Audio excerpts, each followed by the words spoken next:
what's up guys, welcome back to another video, and today we're going to talk about the Beats Solo 3s.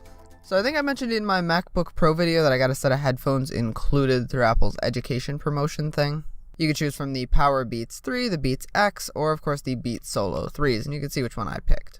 As you may know, Beats have always been a tad polarizing. I never thought I would spend that much on headphones that are known for sounding like hot garbage, but I have to admit ever since Apple bought Beats back in 2014, I was a tad curious at how much they had improved. Now nearly 4 years later, let's take a look at what all the hype's about.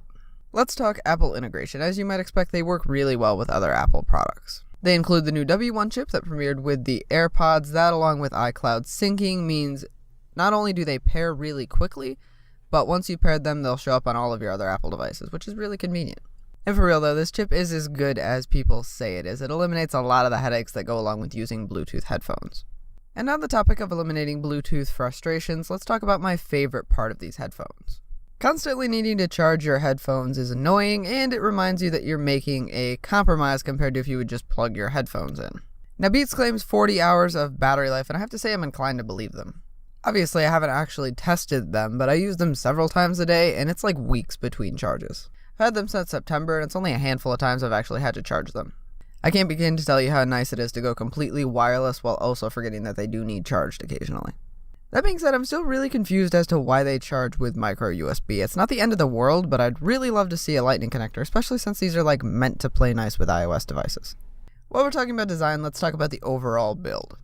In general, I think they're pretty clean and modern looking headphones. The buttons are hidden nicely into the insignia on the side, which makes them really clean and symmetrical. They're not super huge or heavy, which is really important to me. However, they are unapologetically plastic, which is a little disappointing given the price. For better or worse, they are still definitely Beats. On the bright side, pun intended, they come in a variety of different colors to fit whatever style you're looking for.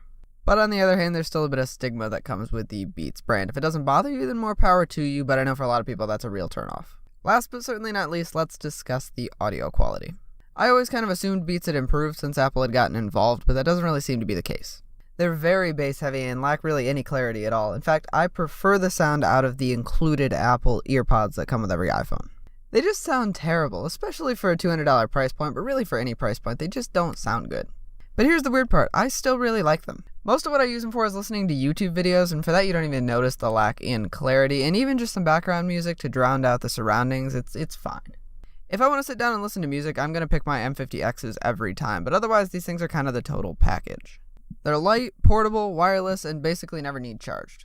Yes, I'm a little disappointed that Apple couldn't make a decent pair of on-ear headphones, but then again, if people are buying them as is, there's not really a lot of incentive to lower their profit margins. Beats have always been marketed as an experience, a lifestyle, a status symbol, and I have to admit I'm kinda sold. So today's question of the day is, do you use wireless headphones? Let me know by tapping the I, and don't forget I post new videos every single Sunday, so I'd definitely like to see you back next week. But until then,